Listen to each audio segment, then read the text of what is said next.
तुम्हा सगळ्यांना आज एक विनंती आहे, हात जोडून विनंती करतो।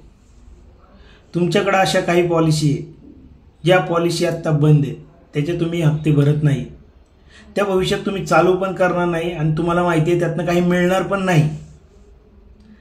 अशा पॉलिसी पहिल्या फाडून टाका, घरात ठेवूच नका। आज माझ्या ऑफिसमध्ये एक महिला आल्या होत्या। आल्यानंतर त्यांनी मला रिक्वेस्ट केली, सर एक मला मदत करा पॉलिसीचे क्लेम मिळवण्यासाठी। तर मी विचारलं काय झालं, तर त्यांनी सांगितलं मिस्टरांचा ॲक्सिडेंटमध्ये डेथ झाली 2 महिन्यापूर्वी।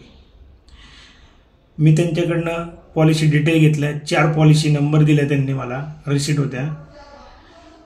मी म्हणलो ठीक आहे, तुम्हाला दुपारी कळवतो। 4ही पॉलिसींची मी माहिती काढली आणि पाहिल्यानंतर मी शॉक झालो। ज्या पॉलिसी 3-4 वर्षापूर्वी काढलेल्या होत्या त्यांचे फक्त महिन्याचे 2-3 हप्ते भरले होते आणि त्या पॉलिसी गेल्या 3 वर्षापासून बंद होत्या। आता त्या महिलेला सांगायचं कसं की ह्या पॉलिसी बंद आहे, कारण ज्यावेळेस त्यांनी माझ्याकडे नंबर दिले त्यावेळेस त्यांनी मला विचारलं होतं की किती पैसे मिळतील साधारणतः। तर त्या रिसिटवरनं मला असं कळत होतं की साधारणतः ती पॉलिसी 16 लाखाची होते 4ही पॉलिसींच्या म्हणून, आणि ॲक्सिडेंट डेथमध्ये कंपनी डबल देते तर 32 लाख आणि काही प्रीमियमवरचा बोनस।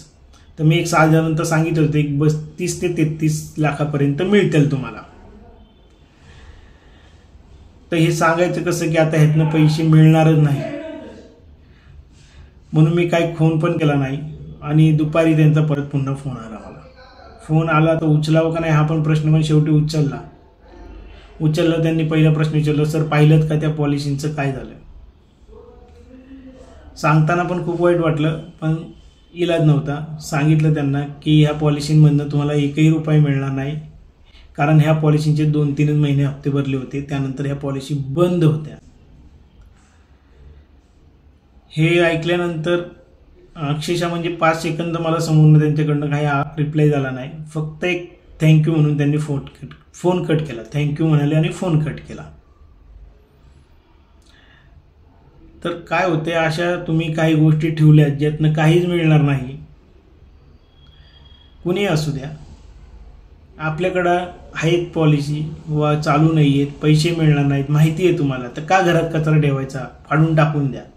नको त्या आशा तुमच्या पाठीमागच्यांना, कारण ज्यावेळेस मी ती अमाऊंट सांगितली होती की 32 ते 33 लाखपर्यंत मिळेल जर पॉलिसी चालू असेल, तर त्या महिलेने काय असेल स्वप्न रंगवले असतील की माझ्या मुलाचं शिक्षण आरामात होईल किंवा आता एक दरमहा खर्चाची प्रोव्हिजन तरी होईल।